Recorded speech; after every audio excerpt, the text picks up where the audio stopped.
Welcome to Hacking Your Leadership. I'm Chris, and welcome to today's guest interview. Our guest interviews are long-form interviews with leaders from around the world. They've each been selected because of their valuable perspective on leadership and work they've accomplished in this space. Today, we're joined by Jim Harter, Chief Scientist of Workplace Management and Well-Being at Gallup, and co-author of the new book, Well-Being at Work: How to Build Resilient and Thriving Teams. Welcome, Jim. Say hi to our audience. Hi, everybody. Great to be with you today. I want to start with the fact that you've been at Gallup for basically your entire career.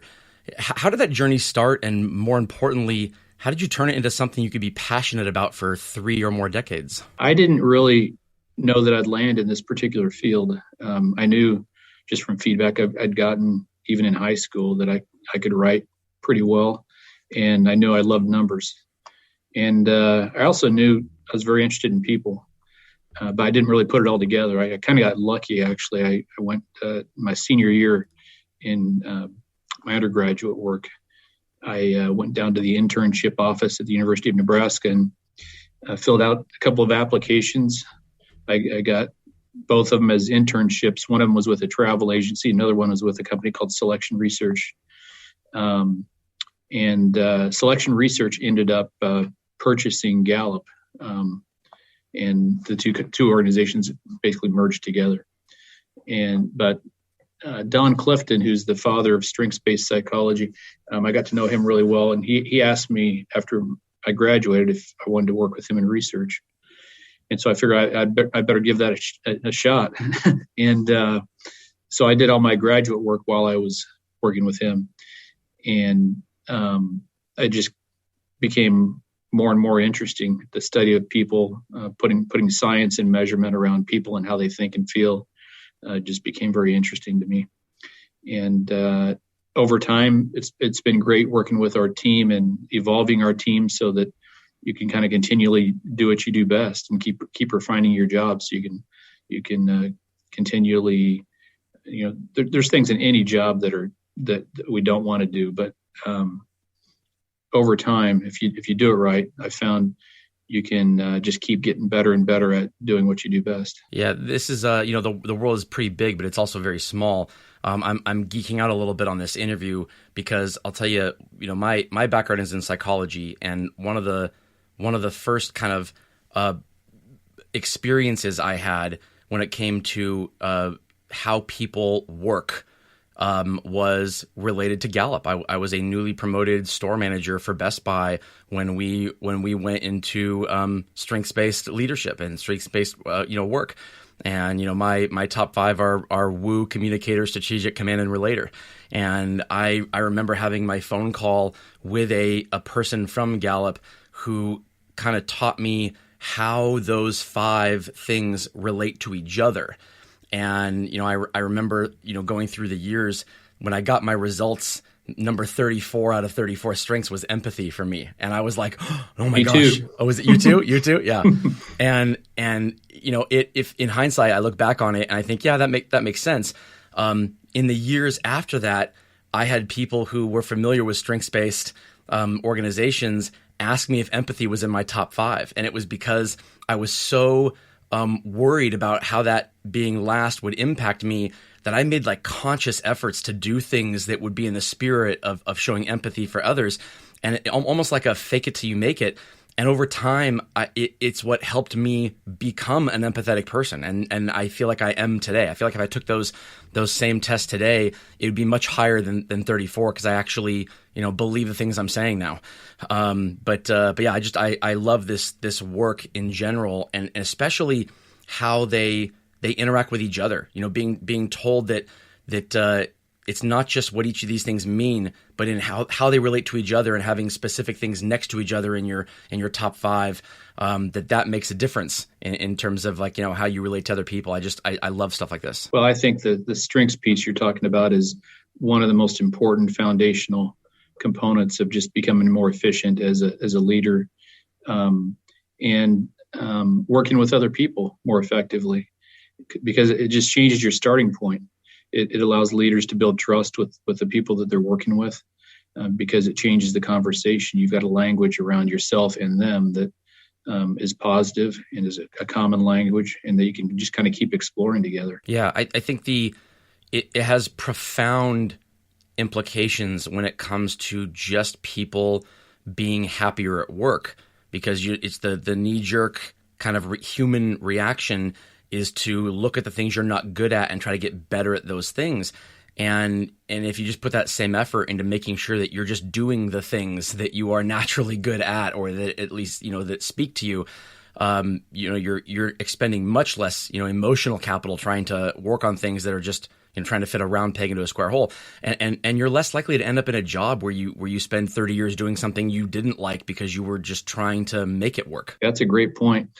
And if you take it to the next level, even working on one of the things we really explored for this particular book that we worked on during the pandemic, was that strengths, if you're going to get well-being right, you need to aim strengths at that too.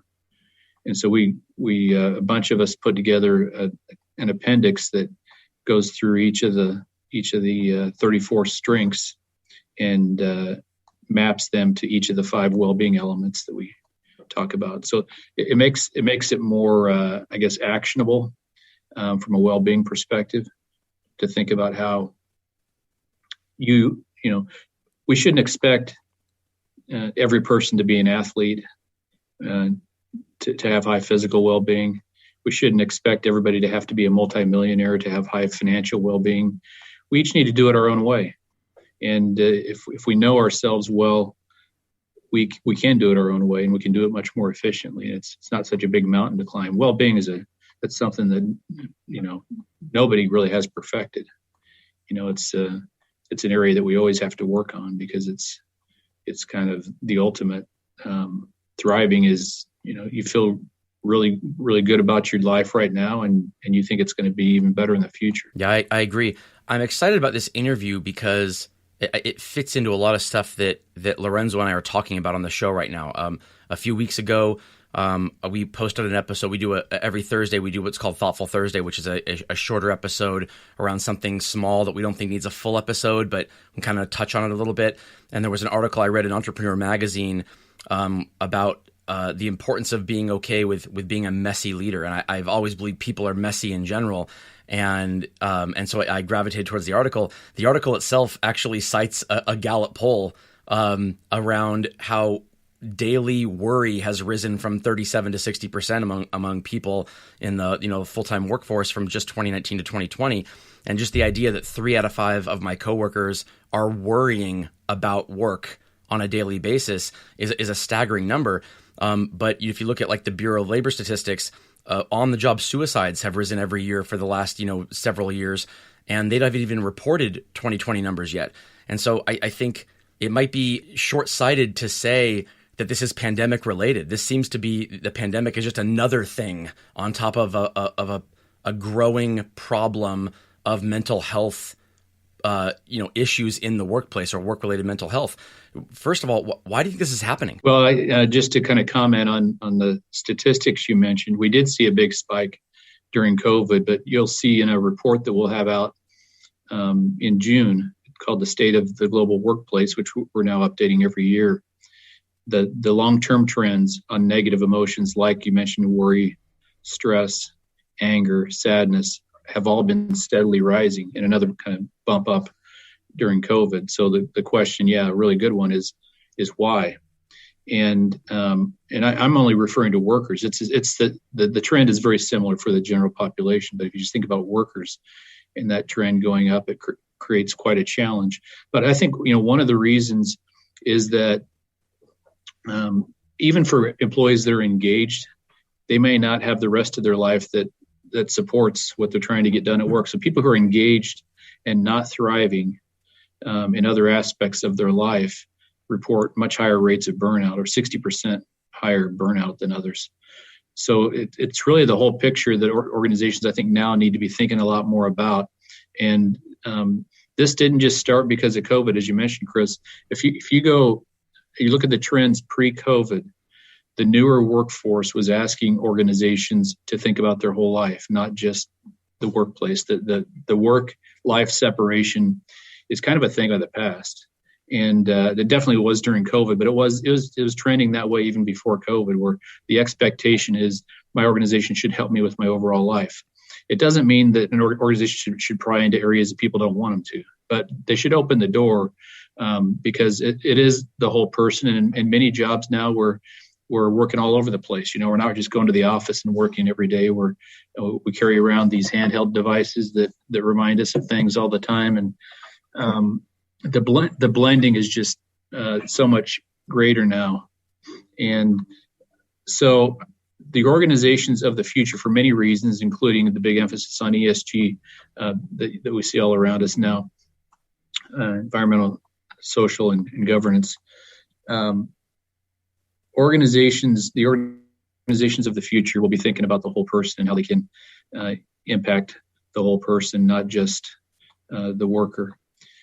And it's because if your workforce is coming to work and they've got other parts of their life that are dragging them down, they're just not going to be as effective. You see higher rates of absenteeism. You see higher burnout rates. The Bureau of Labor Statistics also is actually the CDC, I guess, reported this year in 2020 that or I guess last year in 2020, that symptoms of depression and anxiety were up significantly. If you trace it, they looked all the way back to 2014, compared some of their statistics, and so that's up also.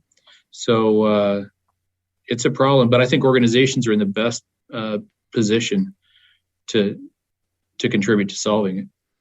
A big part of our lives is work, and there's so many tentacles from work to all the other elements of well-being that I think organizations are in a great position to be thinking about how they can affect some of these trends we're seeing. Sure. There are definitely things that organizations can do as a whole. When you're talking about in aggregate programs they can have, whether it be including stronger mental health, health benefits in the healthcare plans, or more time off. We've seen things where the organizations who say, oh, you get unlimited time off, that in a lot of organizations that really just means you get no time off, because even though it's unlimited paid time off, if the culture isn't such that says, hey, you know what, we value you more when you are rested and when you can take time away, so we're going to force this kind of on you to happen. So unlimited, but you have to actually do it. Very few organizations are doing that, and more could. But there's also something around what the leadership does on an individual basis. And so in most organizations, you don't have people listening to this show right now who are the policy makers of the organization, the ones who can say, oh, I run the total rewards program for my organization, I can include this, or I'm in the C-suite, I can affect change here. Most of these people are saying, I have to work within the constraints of what my organization currently is. And so if I'm trying to be a better leader and I'm trying to help my people have well-being, but I can't necessarily increase the number of health-related benefits, what do I do as a leader if I feel like I want to do the right thing by my people, but I'm seeing this increase that you're talking about? I think leaders can do a lot. Of course, organizations can set up all the policies, programs, and perks. Doesn't guarantee a culture is going to change, though, necessarily. But those are all, the policies, programs, and perks are all good. Ideally, an organization will align them with the 5 elements we found organizations and individuals can impact. Your career, we've been talking a lot about your social well-being, your financial well-being, your physical well-being, and your community well-being. There are things organizations can do around every one of those. But if you're talking about an individual leader or manager, I think the best thing that you can work on is the transition over time. And some people be further along on this than others, but a transition from building a culture of boss to one of coaching, and to move from that kind of boss, traditional manager mentality of delegation, which is still important, but to one of coaching. And what does that mean? Well, it means that you got to pay close attention to the nuts and bolts of managing people, which includes helping people set goals and expectations, in involving them in that, not just delegating, but involving them in setting their own goals, having ongoing conversations that are appropriate for each individual. And you've got to know the individual to know what works right. We found there are 5 different conversations that matter a lot, and that needs to be adjusted to the individual. But at minimum, we found that every manager or leader should have at least one meaningful conversation with each person at least once a week at minimum. For some people, it'll be more than that. So that's a good goal to be thinking about. One meaningful conversation per week. What does meaningful mean? That you got to get underneath that a little bit. We talked a little bit about it with strengths, right? You got to know their strengths to make it meaningful. You got to know who they are. You got to know what their work is, and you got to keep up to speed on what their work is because things change a lot. And to coach them effectively, you've got to know those things, but what's going on in their life too. As much as they want to share, but you can open the door for the kind of conversation around how work and life interact, and that's been incredibly important this last, I guess, over a year now. And then the third thing about coaching is accountability, and that's really important too, is to help people know how they're doing and to give them feedback and to have some accountability so people get rewarded equitably for what they're doing. If I'm producing more than someone else, I should be rewarded for that, both in terms of recognition and other ways. So those 3 components I think are really important. And if you keep it strengths based inside of all that and engagement focused, so you're focusing on the elements that really engage people in their work, then setting expectations, ongoing conversations, and accountability are 3 areas that everybody can get better at. And when you get those right, you open the door for the bigger well-being type conversations because you've built some trust. If people don't have high trust, they're gonna hold back, and you're not going to be able to impact their well-being. Yeah, I like that a lot. I think those 3 things though are chronological in and of themselves. I think that the accountability piece by definition has to come third. We talk about them as a group of those 3 things, but they can't all happen at the same time. The accountability has to come third because a person, I've always believed that people want to be held accountable. People are desperate for accountability, but they only want to be held accountable by someone who they believe has their best interests at heart, not the interests of themselves. And so it's like if I'm giving you feedback on something you've done wrong, Jim, and it's in the context of how you can make my life easier, that lands very differently than I'm giving you feedback on how you can open doors for yourself in your career. And you can't fake that. Like you have to believe that in your heart as a leader, or what you're saying to your people will come off the wrong way, and you will hurt trust. It's almost better to not have the conversation at all if you can't do it right. Agreed. You've got to approach it the right way. And this is we've been talking, underlying all this is strengths, but strengths helps you build trust and change the conversation in a way that is positive. It leads to less awkward conversations. If you think about like a manager or leader who traditionally hasn't had those kind of ongoing conversations with people and has been maybe more hands off, maybe even somewhat ignored people, or maybe just delegated it, and now it suddenly is trying to change how they do things. That can seem really awkward on both sides. But to start with strengths changes the conversation a little bit, because you've just acknowledging their strengths.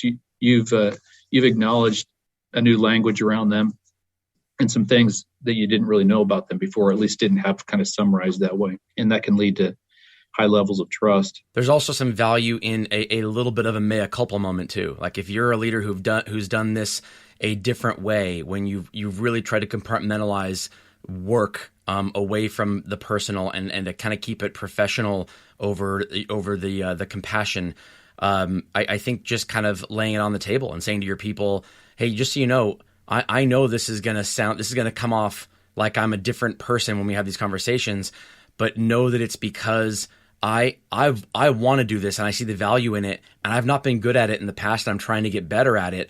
But when you see it from me, I mean it. This is what I want to happen, and I mean it. And if you feel like my actions outside of these conversations don't align with what I'm saying to you right now, I want you to call me out on it, because if you're seeing that, that's not who I want to be. I want to be what you're seeing right now.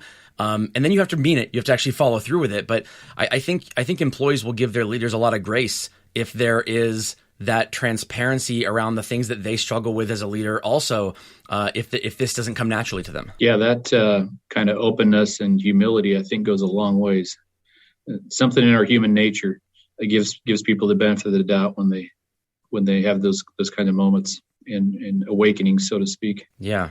So in the book, you mention what you call the best possible life. What's the nutshell description of what you consider to be the best possible life? Well, we had a chance before we published this work in 2010, but we had a chance because we have this resource called the Gallup World Poll, where we can study people all over the world. We do it every year. And we had a question. The question was, are there some generalizable characteristics in people that lead to great lives, life evaluations, and also good days, really good days with lower stress and worry, like we're talking about earlier, and high levels of interest and enjoyment. And we didn't know the answer. We studied it all over the world, and we found there were 5 areas that they don't explain everything, but most things that we think about our lives will fit into these 5 categories. And they're those 5: career well-being, social well-being, financial well-being, physical well-being, and community well-being are 5 areas all of us can do something about, and they contribute to the best possible life. I think that getting there is a journey, and there's always challenges along the way. So there's always things to work on, but it gives some structure and some measurement and some categorization to some areas that we can fit things into and make sense of our life that way. So it's really thriving in those 5. The foundational ones are career and social. Career is the most foundational because it touches so many different areas of our lives. And in fact, if you look at people who are dropping out of the workforce and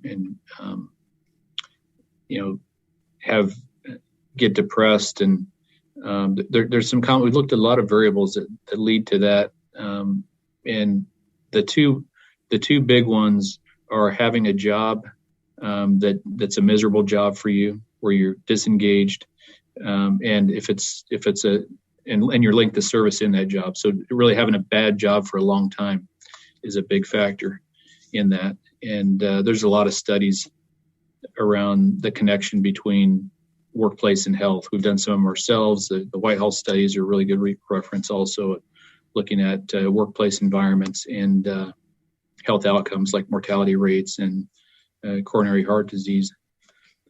So getting the workplace right is really important and foundational. And when you get the workplace right, you're by default working on those 2 foundational elements of well-being. So I'm talking about getting the employee engagement part right, where people know what's expected of them. They have people in the work environment that care about them. They when they do good work, they get recognized for it.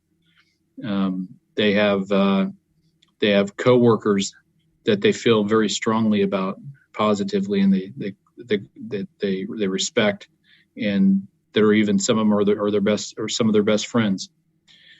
And so by default, when we're working on these engagement elements directly related to work, we're working on career and social well-being, and that's a really important starting point for opening the door for other elements of well-being, like financial and physical and community. The community well-being component we found a differentiator between a really good life and a great life. And if you dig deep into that, the reason is that at the highest level of community well-being is giving, is contributing back in a way that's unique for you individually. And that differentiates when people are giving in a way that really makes sense for them individually, in whatever time of life it is for them.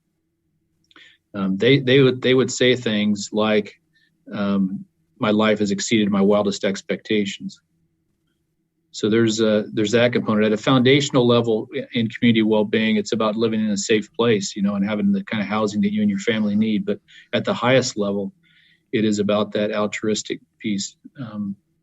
And organizations can play a huge role there, not only in what they do for communities, but how they get their employees involved in giving back and making the community better. I think it's so important. Having close interpersonal relationships, whether you're talking about inside of work or outside of work, is it might be the most important thing, because we're social.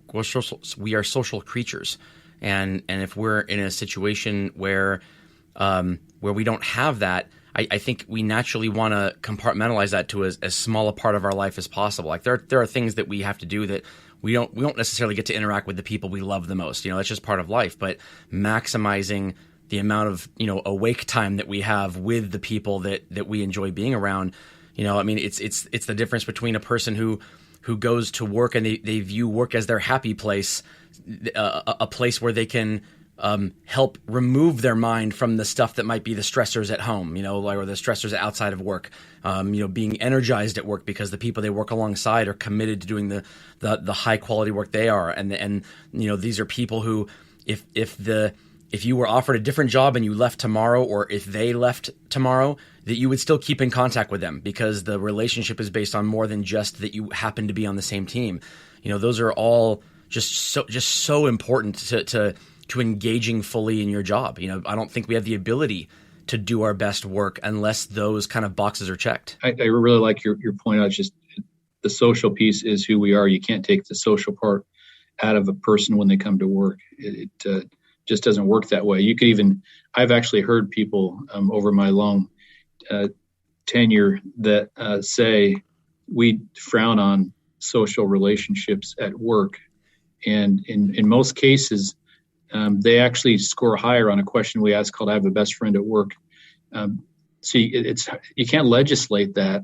How do you legislate whether people socialize or not? In fact, it's probably people will also on the other end of it say, how do you isn't it really difficult to act on the social component? How do you make people get along and be friends? Well, it's probably the easiest element of the 12 that we ask on our engagement measurement, because it's really about creating situations where people have a chance to get to know each other. In many cases, it's just through normal work, but making sure people have a chance to learn things about each other and getting out of the way and letting human nature take over. Yeah, we need those jumping off points. We need those. We need those things, those pieces of commonality that we can see as a jumping off point, because I think people are tribal in nature. We look for strength and security among people who we look at and think that person, I can relate to them in some way. And I think when you talk about organizations who do a great job in the diversity, inclusion, and equity spaces, those are the organizations who do exactly what you're talking about best too, because what they're doing is they're creating environments and they're creating situations where people can find those jumping off points that are rooted in more than just what's on the surface. They're rooted in what your goals are, what your interests are outside of work. And if you can find those commonalities with your coworkers, then the things on the surface, they don't matter at all anymore, because we all have them. We just don't necessarily naturally tend to look for them. And so I think if organizations who kind of, they don't, not force it to happen, but allow it to happen, I think it will happen naturally. Yeah, there's a concept in academic research called interpersonal congruence. And it's really what you're talking about. And the studies that I've looked at on that, and we've done some of them ourselves, show that diversity itself doesn't necessarily lead to better outcomes. Diversity in combination with interpersonal congruence. And what they do to build interpersonal congruence is just what you're saying.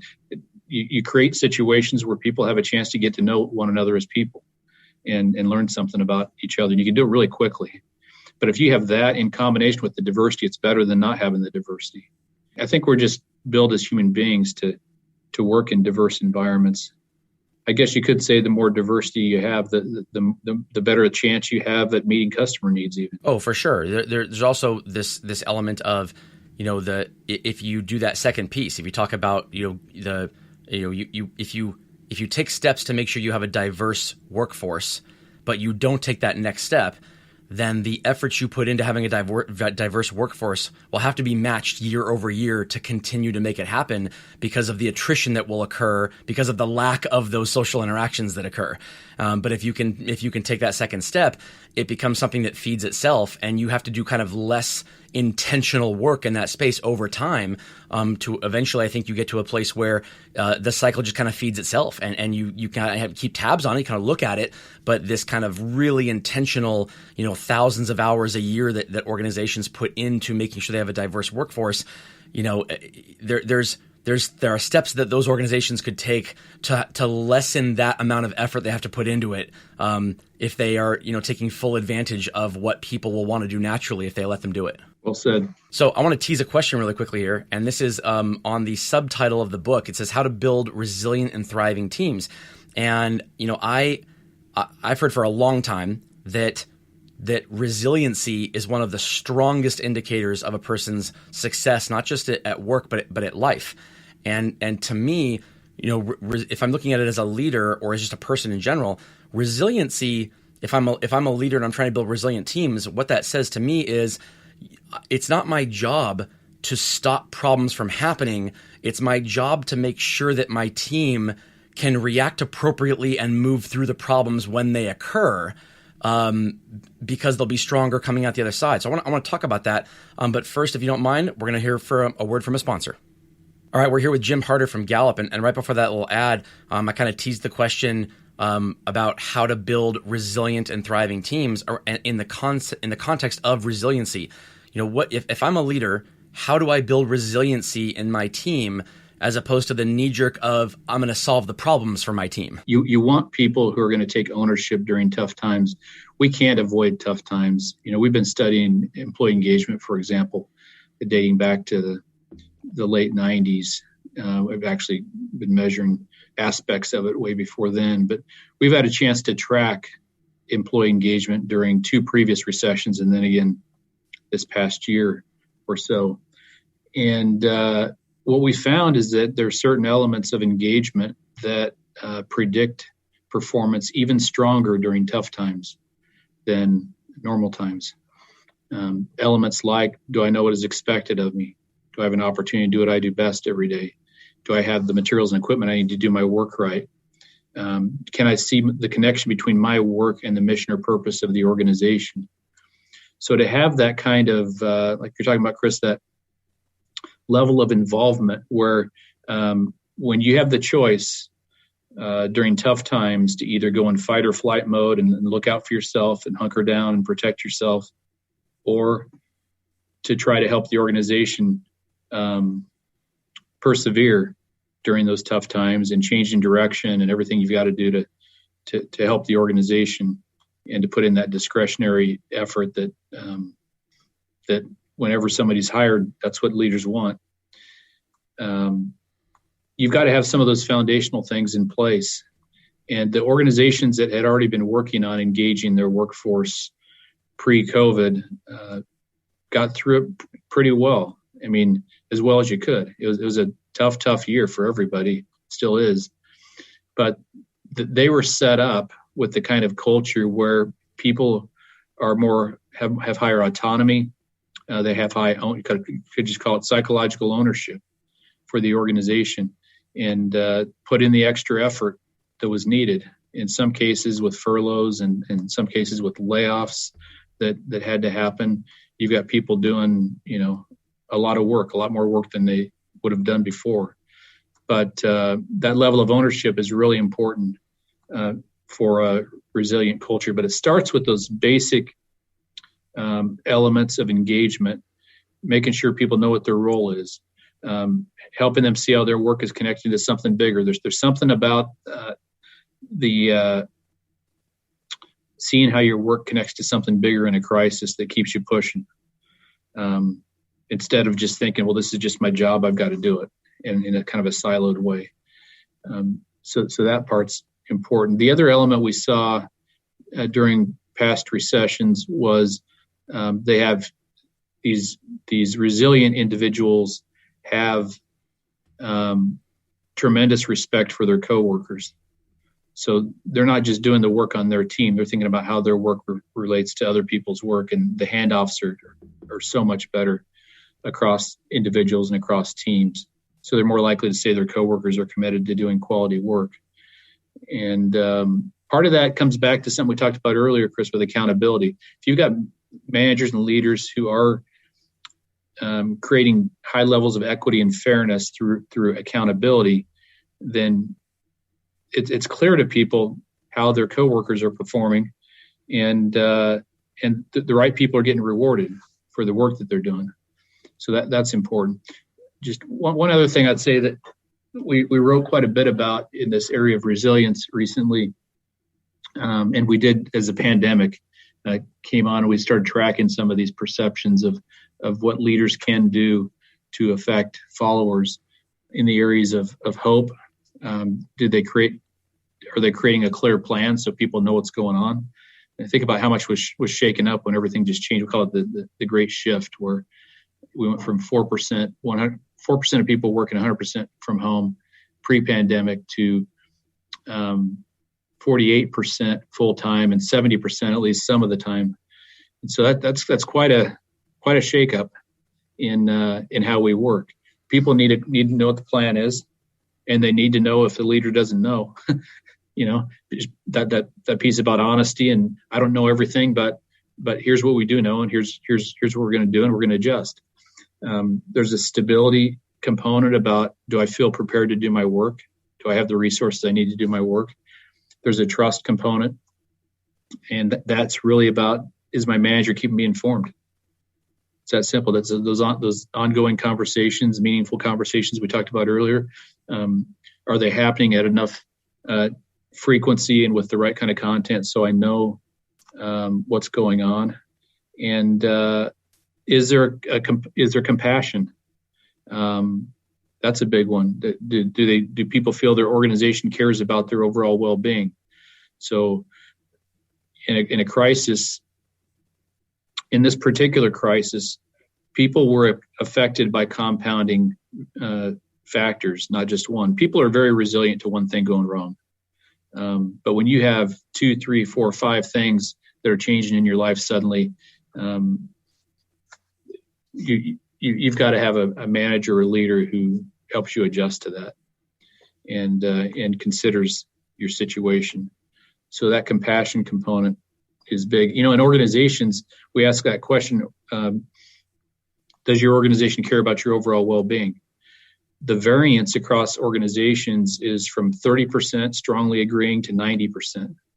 That's a big gap there. Yeah, it's a lot of variance. So organizations are doing very different things in that area.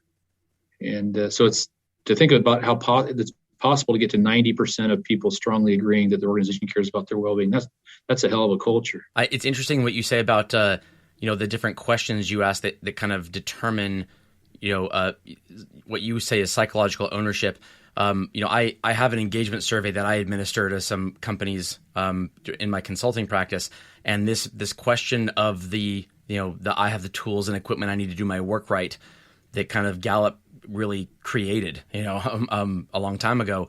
It's interesting to see people on the exact same team report vastly different answers to that question, and those people have access to the same things. And so if one person is saying that yes, they have the tools they need, another person saying no, they don't, what's the difference? And it's this it's this kind of this psychological mindset when you go into work of, if there's a problem, is it my problem to fix, or is it someone else's problem to fix? And if you believe it's someone else's problem to fix, I think that in the moment that can feel freeing, like it's not my job to fix it. In the long term, that is devastating psychologically to an employee who wants to feel engaged in their work, because if a problem is not, even if it's not your responsibility to fix it, if you can't own it to fix it, I couldn't personally be in an environment where I felt like anything that went wrong, there was nothing I could do about it. And so it's not about blame or responsibility. It's not about, well, there's a problem, just because I can fix it doesn't mean I caused it, doesn't mean I'm the one to blame for it. It doesn't mean that my leader's the one to blame for it. It's can I feel like this problem is something I can tackle, or do I have to sit on the sidelines and let someone else tackle it for me? And the having a workforce that feels that one way versus the other way, it's incredible what you can accomplish if your people feel like they can just tackle it. It shows you how much of it is listening to people and what they're and giving people the autonomy to change things, and the psychological part of it. Because you probably saw back when you're in retail that you could have all these stores, same box, everywhere, with the same materials in it, but vastly different perceptions about what's available. And changing that isn't always real expensive. Sometimes you got to change a computer system or something, but in many cases it's just about awareness and ownership. In the book, you talk about 4 risks to a thriving culture, and I want to talk about this because of these 4 risks, there's one that kind of stuck out to me a little bit, and that's risk number 4, which is poorly skilled managers. I've always believed that most poorly skilled managers are not poorly skilled by choice. They're not. There's nothing nefarious or malevolent going on there. I think you have a lot of people who are kind of they're the result of thriving economies promoting people for the wrong reason. So your organization is successful, therefore it is assumed that you caused it, as opposed to we would have succeeded anyway without you being the leader or without you being this employee. So you get promoted, and then you end up leading a team of people, and you might have been the best person executing, but the skill of leading that team has nothing to do with the skill of executing. And so you have these people who are poorly skilled leaders. How, without eliminating millions of people in middle management across the workforce, how can organizations tackle this from a standpoint of inviting these middle management people along for this journey, but also making sure that they understand that this journey for them can't last 10 years because we have to get better at this. I think it's something that a lot of organizations really struggle with. Yeah, it doesn't need to last 10 years. I mean, you can make significant change in how people are capable of managing other people in a short period of time if you have the right tools. And I kind of refer to them as shortcuts. But what I'm optimistic about is that even though organizations on average have promoted people into managerial positions because they're good individual contributors, or this is what managers tell us, by the way, they're good individual contributors in the past. And it was kind of their rite to passage, or they've just been with the organization a long time. Not necessarily the best way to pick people into managerial positions, but that said, there's a lot of room for growth if we just upskill people and give them some of the right tools. We've seen significant improvements in the engagement of teams through some of this upskilling. So I'm optimistic about that. I think that there are other, in terms of the problem that exists now and how to fix how people get into managerial positions. That's a different kind of an answer, but you can of course pick people with the natural traits that fit into. We've done a lot of work in that area as well, but I think organizations could also do more kind of, I call it game film, where they actually give people a chance to do kind of a tryout, to try managing other people. And many of them will realize how difficult it is and will opt out of it because of that. And as you said earlier, Chris, people are messy, and that doesn't hit home any stronger than when you're trying to manage them in all the complexity that each person has. And so managing people is effectively is a real gift.